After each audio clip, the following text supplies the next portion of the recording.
Shalom, Christ Compassion Fellowship. Join our worship online today, August 16, 2023. Let's grow in faith together through scripture, worship, and prayer. You know, our topic today is devoted to fellowship.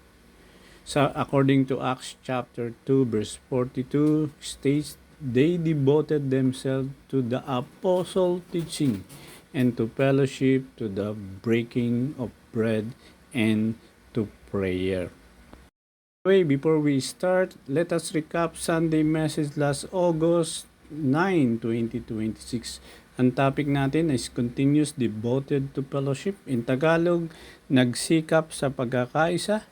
Ang talata natin ay matatagpuan sa Acts chapter 2 verse 42-47. What does it mean? Ano ibig sabihin nito? Una, sa verse 42, nagsisikap sa salita ng Diyos. Pangalawa, sa verse 42 rin, nagsisikap sa pagkakaibigan. Ito yung fellowship. And another, verse 42, nagsisikap sa pananalangin. So, very important ang lagi nanalangin. And verse 44 to 45, nagsasandigan sa isa't isa. In other words, nagtutulungan. And verse 46, nagsisikap na magbahagi ng buhay. Ibig sabihin, yung mga best experience nila at yung mga bad experience na babahagi nila sa kanila. Ika-anim, nagsasandigan sa pagsamba o pagsasamba. In other words, nagwo-worship sa Panginoon.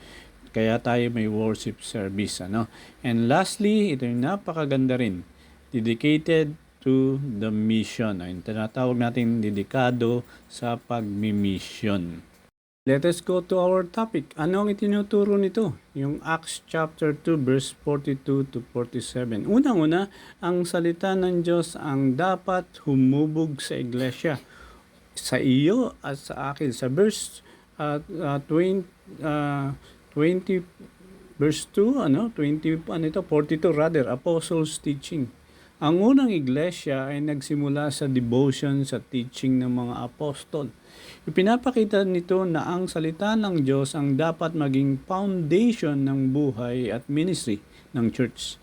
Hindi lamang ito ginagamit upang magkaroon ng Bible knowledge, kundi upang hubugin ang beliefs, character, relationship at ministry ng mga mananampalataya dito sa Christ Compassion Fellowship.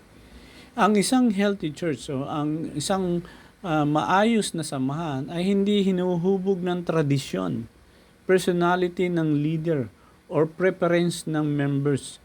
Ang direction ng iglesia o ng church o ng samahan ay kailangang nakaugat sa salita ng Diyos. Kapag ang church ay patuloy na natututo at sumusunod sa kasulatan, sa God's Word, mas magiging matatag ang kanyang faith at mas magiging malinaw ang kanyang mission. Ang pangalawa, ang pagkakaisa ng mga Kristiyano ay nagsasama sa paglago ayon sa talata to fellowship. So ang fellowship na unang iglesia ay hindi casual. Ang sinasabi ng Bible ay they devoted themselves to the fellowship. Ipinapakita nito ang tunay na fellowship ay nangangailangan ng intentional commitment. Hindi magiging malalim ang relationship kung ang pakikibahagi natin sa church community ay nakadepende lamang sa convenient. In other words, ang fellowship ay nangangailangan ng panahon, presensya, pakikibahagi at willingness na makilala at makasama ang ibang believers. Kaya ang pagiging bahagi ng church ay hindi lamang tungkol sa pag-attend ng service, ito ay tungkol sa aktibong pakikibahagi sa buhay ng church family. By the way, pangatlo, hindi po siya verse 2, verse 42. Ang panalangin ay pangunahin sa buhay ng simbahan, ang bawat samahan. Kasama sa devotion ng unang iglesia ang the prayers. Ipinapakita nito na ang prayer ay hindi lamang personal discipline kundi bahagi ng buhay ng buong church community. Ang church ay hindi maring umasa sa mga gandang strategy, program, resources of leadership skills. Kailangan itong patuloy na umasa sa Diyos sa panalangin. Kinikilala natin ang tunay na pagbabago, spiritual growth at effectiveness ng ministry ay nagmumula sa Diyos. Kaya ang healthy church ay hindi lamang working together, kundi praying together. Praise God, sa FB page natin ng Christ Compassion Fellowship ay meron na tayong 66 night of family altar, praying to God, and Bible reading 5 chapters per night. Glory to God.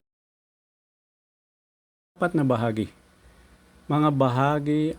May bahagi ang bawat mananampalataya sa Acts chapter 2, ano? Sabi diyan, sa Acts chapter 2 makita natin na ang community ay hindi lamang umaasa sa leaders para sa lahat ng pangangailangan. Ang mga believers mismo ay nagbabahagi, tumutulong, nag-aalaga at nakikibahagi sa buhay ng isa't isa. So very important, no?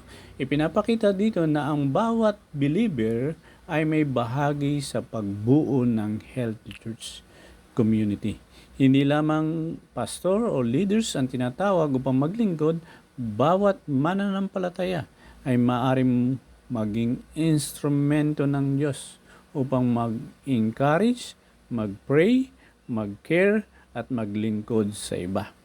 In other words, a healthy church ay nabubuo kapag ang mga members ay hindi lamang tumatanggap ng ministry, kundi nakikibahagi sa ministry. Panglima, ang pagdidisipulo ay nagaganap sa tamang relasyon. Verses 44 to 45. Ang unang iglesia ay hindi lamang nagtitipon sa temple. Sila rin ay nagbabahagi na ng buhay sa kanilang mga tahanan.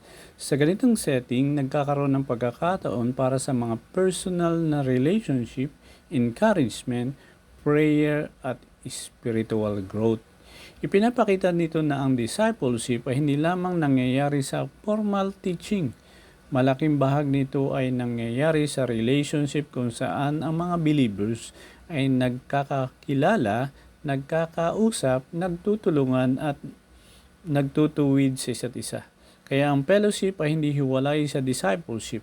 Ang healthy relationship ay nagbibigay ng environment kung saan ang mga disciples ay maaring lumago. Ang isang malusog na iglesia ay sumasamba ng sama-sama. Verse 47, sabi nga sa translation, praising God. Ang unang iglesia ay hindi lamang kilala sa kanilang fellowship at generosity. Sila ay kilala rin sa kanilang pagpupuri sa Diyos, sa praise na praising God, ang naging bahagi ng kanilang daily life bilang community. Ipinapakita nito na ang fellowship ay hindi dapat maging social gathering lamang.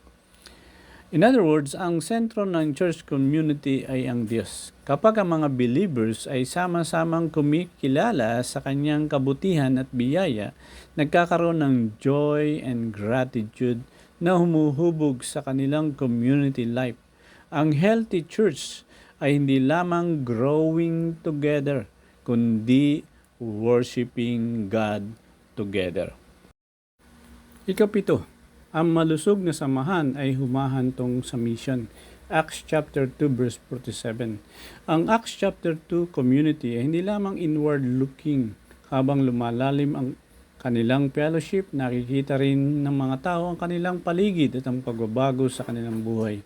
At sinabi ng passage na, the Lord added to their number day by day those who were being saved. Mahalaga makita na magkaugnay ang malusog na fellowship at ang misyon ng pagpapahayag ng Ebanghelyo. Ang fellowship ay hindi end goal ng church.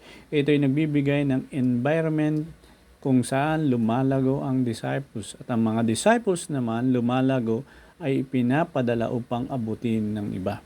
Shoutout po kay Ate Malu RC, Naisentia for inviting their friends, and to all kids who invited their loved ones and classmates too.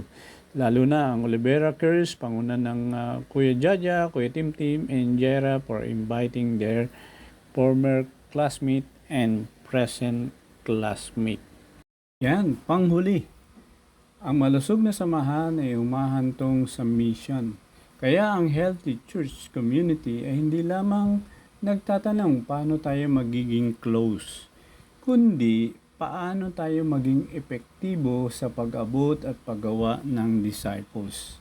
Ang fellowship ay dapat magpalakas sa mission at ang mission naman ay dapat magpalawak ng fellowship habang mas maraming tao ang naabot at naging bahagi ng church community.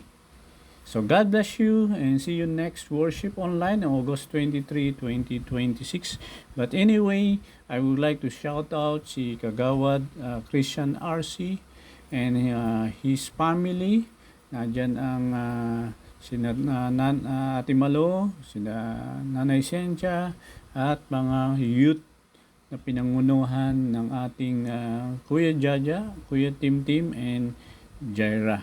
Thank you so much and shout out po sa ating mga faithful ministry partners behind the scene.